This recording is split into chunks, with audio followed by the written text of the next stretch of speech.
गुमशुदगी के दौरान जो है वो एक रूहानी शख्सियत से मुलाकात हुई और उस रूहानी शख्सियत ने जो है वो मुझे राह रास्त पे लाने में बड़ा अहम किरदार अदा किया। तो जनाब, ये मैं नहीं कह रहा, ये ताज़ा तरीन प्रेस कॉन्फ्रेंस जो फ़ारूक हबीब साहब पिछले कई दिनों से लापता थे और आज वो मंजर आम पर आए हैं और उन्होंने तहरीक इस्तेहकाम पार्टी ज्वाइन की है और प्रेस कॉन्फ्रेंस की है। ये प्रेस कॉन्फ्रेंस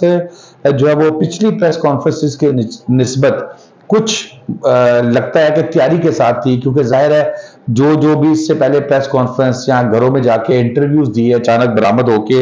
उस पर जब एतराज किया गया तो उसको एतराजात को दूर करने के बाद फारूक हबीब साहब की एक प्रेस कॉन्फ्रेंस जो है आईपीपी के ऑफिस में वो सामने आई। अच्छी बात इसमें यह भी हुई कि उन्होंने सहाफियों को वहां पर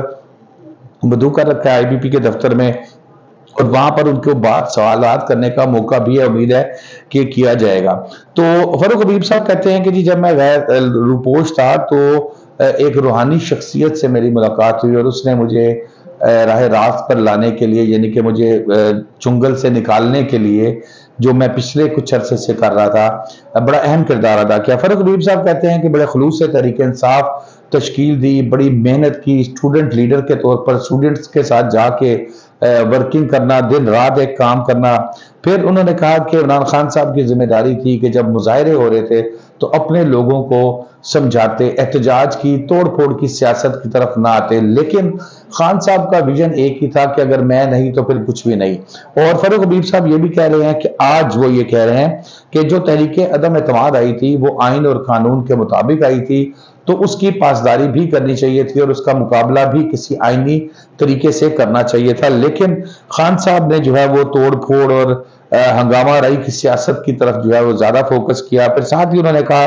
कि पाकिस्तान की अफवाज की बहुत ज्यादा खिदमात हैं, दहशत गर्दी के खिलाफ खात्मा किया। 5000 लोग उन्होंने कहा हमारे जिन्होंने जानों का नजराना पेश किया शहीद हुए। फिर बड़ी इंपॉर्टेंट बात उन्होंने की, उन्होंने कहा इमरान खान साहब कहते थे कि ये नया पाकिस्तान, कायदे आजम का पाकिस्तान, मदीना की रियासत, तो क्या मदीना की रियासत में ऐसा होता है? फारूक हबीब साहब के इस तमाम प्रेस कॉन्फ्रेंस के थोड़े से पॉइंट्स आपको बताने के बाद मुख्तसर अल्फाज में मैं आखिर में अपना तज्जिया इसमें करूंगा।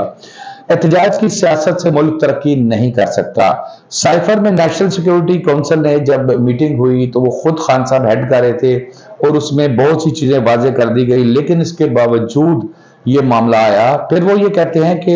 नेल्सन मंडेला जो है वो इस तरह नहीं बनता कि इदारों पर हमला किया जाए और नेल्सन मंडेला बन जाए। रूपोश होने के बावजूद इमरान खान के हक में ट्वीट करते रहे। इनके ट्वीट्स में आपसे आखिर में शेयर करूंगा। फिर पूरी कौम को इमरान खान की हकीकी आजादी पर फख्र है, ये भी उन्होंने अपने उस ट्वीट में कहा था। ये वो है जो 9 मई के बाद ट्वीट किए गए थे उनकी तरफ से। फिर उन्होंने कहा कि यूथ को पेट्रोल बम की तरफ लगाया गया और हमारे इल्म में ही नहीं था कि तोशा खाना से भी तहाइफ लिए गए। फिर उन्होंने कहा कि हम इतनी मेहनत करते हैं, इतनी भागदौड़ करते हैं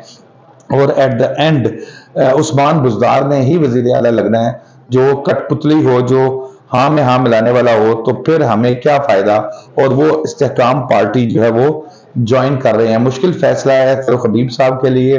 अब फारूक हबीब साहब की इस बात को, तमाम प्रेस कॉन्फ्रेंस के जो पॉइंट्स हैं, इन पर मैं फिर एक मरतबा कहूंगा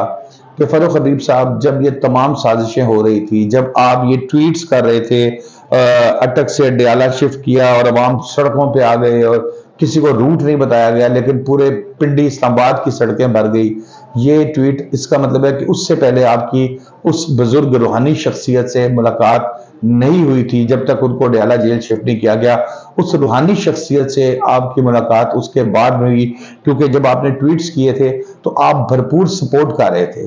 अब इन हालात में फारूक हबीब साहब को भी जेल जाना चाहिए, क्योंकि उस साजिश में तो शरीक थे, उस साजिश का हिस्सा बने। कहते हैं कि मैं 9 मई के वाकयात में कहीं भी मुलविस नहीं था, बिल्कुल नहीं थे, लेकिन ये जो तमाम साजिश पनप रही थी, आप तर्जुमान थे उनके, जब ये साजिश बन रही थी तो फारूक हबीब साहब, क्या आपको उस वक्त ये एहसास नहीं हुआ कि मुझे जाना चाहिए, मुझे जाकर अपने इदारों को ये बता देना चाहिए कि खान साहब बहुत खौफनाक साजिश कर रहे हैं? मैं खान साहब को कभी भी, खान साहब की सियासत को मैंने जाती तौर पर पसंद नहीं किया, लेकिन خان صاحب کی سیاست کے ساتھ اختلاف میرا اپنی جگہ پہ،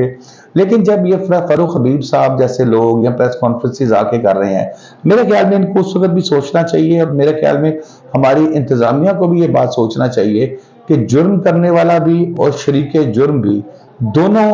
سزا کے مستحق ہوتے ہیں۔ اگر تو فاروق حبیب صاحب یہاں سے گھر جا کے ہنسی خوشی رہنے لگ پڑیں گے تو یقیناً یہ میرے خیال میں قانون کی بالادستی نہیں ہوگی۔ قانون کی بالادستی یہ ہوگی کہ جو جو جرائم کا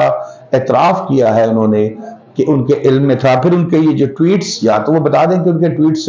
ان کے بھائی ان کے گھر والے کوئی اور یوز کرتے رہے ان کا ٹویٹر اکاؤنٹ، تو پھر تو سمجھ آتی ہے، لیکن اگر وہ خود ہی یوز کرتے رہے اور وہ خان صاحب کو ایک انقلابی، ایک ہیرو سب کچھ کہتے رہے ہیں 9 مئی کے واقعات کے بعد بھی، تو پھر گرفتاری تو بنتی ہے، نہ صرف گرفتاری بلکہ ٹرائل بھی بنتا ہے۔ شاداب ریاض کو اجازت دیجیے، اللہ حافظ۔